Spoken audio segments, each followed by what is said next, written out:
I want you to picture this for a second. You're sitting at a red light. You look to your left, and there it is. A massive SUV. Lifted.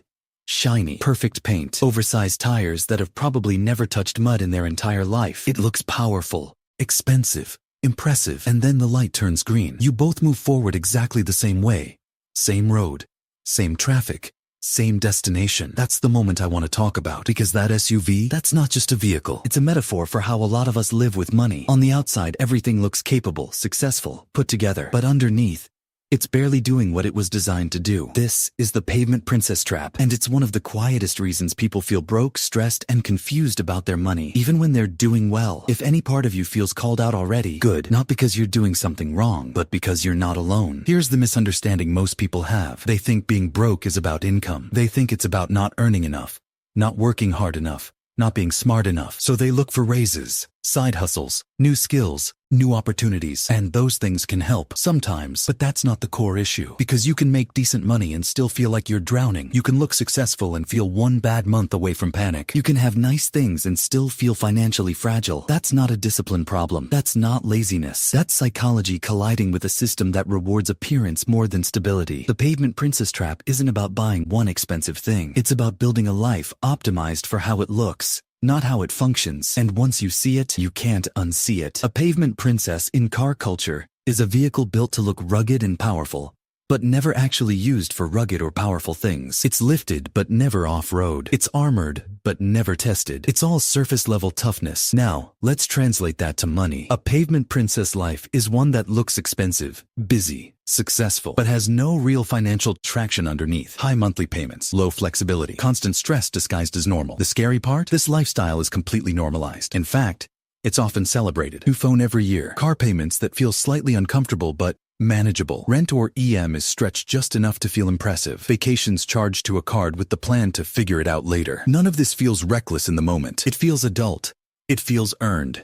It feels deserved. And that's why it's dangerous. Because the trap doesn't feel like a trap when you're walking into it. It feels like progress. Let me slow this down, because this is where people usually get defensive. This isn't about shaming nice things. This isn't about minimalism or living like a monk. This isn't about never enjoying your money. This is about mismatch. A mismatch between what your life costs and what your life can handle. The Pavement Princess trap happens when most of your income is committed before you even get to think, before you decide, before you choose, before life has a chance to surprise you. Your money gets pre-spent. Rent or EMI leaves first. Car payment leaves next. Subscriptions, insurance, fuel, food, EMIs, small comforts, all gone. What's left isn't freedom, it's leftovers. So when something real happens, a job change, a family issue, a health scare, even an opportunity, you feel stuck. Not because you're irresponsible, but because your financial life was designed for appearance, not resilience. Here's the psychological part most people miss. We don't buy things for their function. We buy them for how they make us feel. Safety, status, relief, belonging. A bigger car doesn't just move you. It tells the world and yourself that you're doing okay. A nicer phone isn't just a tool. It's proof you're keeping up. A stylish apartment isn't just shelter. It's validation that your life is on track. None of that is irrational. Humans are social creatures. We measure ourselves through comparison whether we like it or not. The problem isn't wanting these things. The problem is paying for them with future stress. There's a simple question that exposes the Pavement Princess trap. If my income stopped for 3 months,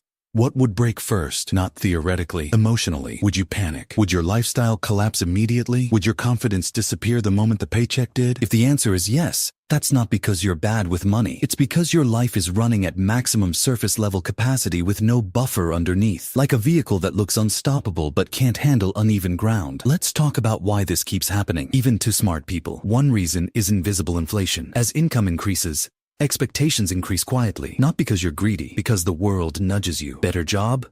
Better car seems reasonable. More respect at work. Nicer clothes feel appropriate. Friends upgrading? You don't want to feel left behind. No single decision feels excessive, but the total system becomes fragile. Another reason is time blindness. Monthly payments feel small compared to big prices. Only this much per month, just a little extra. But monthly payments stack, and once they stack, They steal future options. You don't feel broke because you lack money. You feel broke because your money is already spoken for. This is where simple math quietly reveals the truth. If most of what you earn is locked into maintaining your image, then your actual financial power is low, regardless of income. Financial power isn't about how much you earn. It's about how much control you have. Control over your time, control over your choices, control over bad months and unexpected turns. A Pavement Princess life trades control for comfort and appearance. And that trade feels fine until it doesn't. Here's the turning point. The moment the perspective shifts, the goal of money isn't to look successful. It's to feel safe enough to breathe. Real wealth isn't loud. It's quiet. It shows up as fewer panic thoughts at night, as flexibility when life changes, as the ability to say no without fear. When you realize that,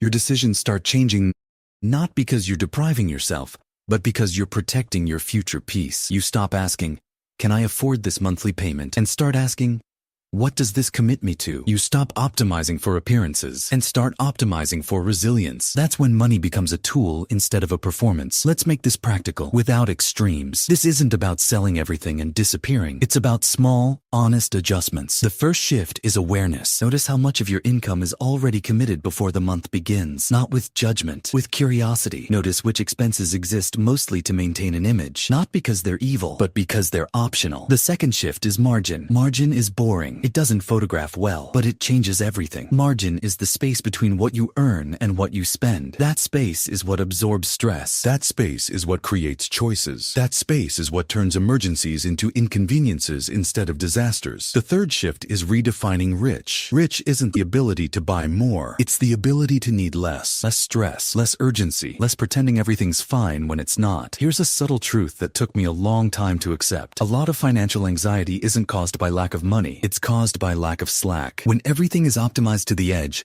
your nervous system never rests. You're always one surprise away from tension, one expense away from recalculating everything, one bad week away from self-doubt. That's not a personal failure. That's a design flaw. So if you're listening to this and thinking, "This sounds like me," let me say this clearly. You're not broken. You didn't fail. You didn't mess up your life. You responded rationally to an environment that constantly equates spending with success. The Pavement Princess trap isn't a moral issue. It's a structural one. And the way out isn't shame. It's clarity. Clarity looks like asking gentler questions. Do I own this? Or does it own me? Does this make my life easier or more expensive to maintain? If nobody saw this, would I still want it? Those questions aren't about guilt. They're about alignment. Because when your spending aligns with your values instead of your image, money gets quieter, and quiet money is powerful. I want to leave you with this thought. A vehicle designed for rough terrain doesn't need to look impressive on pavement. It's built to handle what others can't. A life designed for uncertainty doesn't always look flashy, but it holds steady when things get uneven. You don't need to win at money. You don't need to impress anyone. You just need enough stability to move forward without fear. Progress doesn't come from perfection. It comes from reducing the pressure you put on yourself. If this made you reflect, even a little, that's enough for today. You're not behind. You're just becoming more intentional. And that, quietly, changes everything.